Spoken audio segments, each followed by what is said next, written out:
Hello बच्चों, let's read the question. The question says we are given two columns, column 1 and column 2 and column 2. यहाँ पे हमको column 1 में कुछ quantities दी गई हैं, कुछ एंटिटीज को कॉलम 2 में दी गई हैं और हमको इनसे मैच करना है. सो अगर हम सबसे पहले इस क्वेश्चन के लिए इस क्वेश्चन का की कॉन्सेप्ट लिखें. So key concept of the question is this question belongs to electrochemistry. So the key concept is concepts of electrochemistry. Okay. So हमको यहाँ पे सबसे पहले गिवन है electrolytic cell. Electrolytic cell. Electrolytic cell क्या होते हैं? इलेक्ट्रोलाइटिक सेल वो होते हैं जो कि जो इलेक्ट्रिकल एनर्जी है उसको केमिकल एनर्जी में चेंज कर देते हैं. उनको इलेक्ट्रोलाइटिक सेल कहते हैं. केमिकल एनर्जी में जो इसको चेंज कर देते हैं उनको इलेक्ट्रोलाइटिक सेल कहते हैं. और इलेक्ट्रोकेमिकल क्या होते हैं? इनकी जस्ट उल्टे, जो केमिकल को इलेक्ट्रिक एनर्जी में बदल देंगे. तो ए का जो आंसर है वो क्या हो गया? ए का आंसर करेक्ट हो गया एस. फिर अगर हम दूसरे के लिए बात करें एनएफ ई नॉट सेल.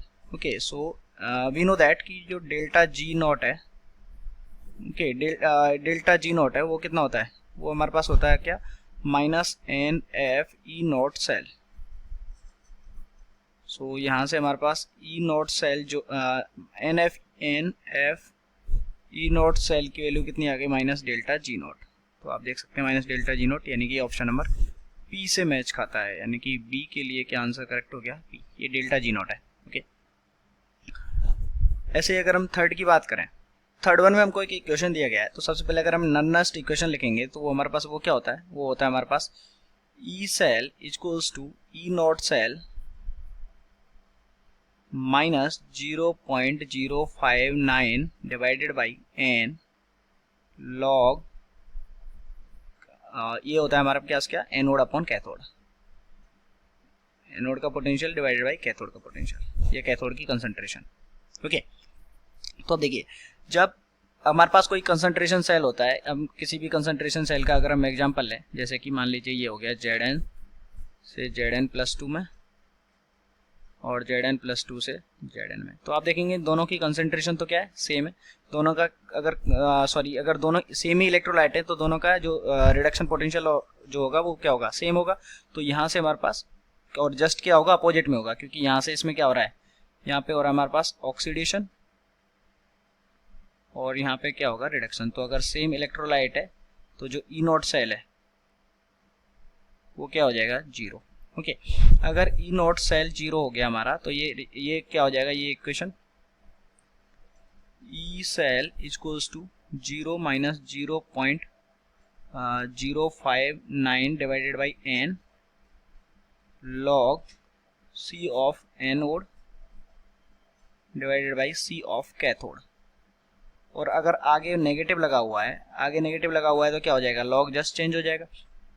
तो यहाँ पे क्या आ जाएगा? ये आ जाएगा 0.059 divided by n log of C of cathode, ऊपर उल्टा हो जाएगा, divided by C of anode. तो आप देखेंगे इसके लिए कौन सा करेक्ट हो गया? सी के लिए जो ऑप्शन करेक्ट हो गया वो हो गया हमारा. और ये देखिए ये हुआ किसके लिए? ये हमने यहाँ पे जो सेल लिया है, ये वाला सेल कौन सा है? जिसमें दोनों सेम इलेक्ट्रोलाइट है. तो ये वाला सेल कौन सा होता है? Concentration cell. Concentration cell. So ये हमारा कंसंट्रेशन सेल हो गया. तो सी के लिए हमारा ऑप्शन करेक्ट हो गया क्यू. ओके. बी के लिए पी और ए के लिए एस. अब अगर हम बात करें डिफ्यूजन ऑफ आयंस, तो डिफ्यूजन ऑफ आयन कहाँ पे होता है? Diffusion of ions diffusion of ions ये कहाँ पे होता है? डिफ्यूजन ऑफ आयंस होता है किसमें? सॉल्ट ब्रिज में. क्योंकि सॉल्ट ब्रिज में क्या होता है? जैसे कि ये हमारा एक पॉट था, ये एक पॉट था, तो इसमें जो आयन है वो सीधा यहाँ से यहाँ पे नहीं जा सकता. तो इसके लिए हम सॉल्ट ब्रिज बनाया जाता है और यहाँ से क्या होता है? आयंस का डिफ्यूजन होता है. तो इसका आंसर कौन सा करेक्ट हो गया? डी का. डी के लिए हो गया सॉल्ट ब्रिज, यानी कि यू. और अगर हम लास्ट वन की बात करें, so the last one is 1 Faraday. तो 1 फेराडे वी नो दैट कि जो 1 फेराडे है वो कितने किसके इक्वल होता है? 96500 कूलम. कूलम्स। सो इसके लिए आंसर कौन सा करेक्ट हो गया, ई के लिए आंसर करेक्ट हो गया हमारा आर।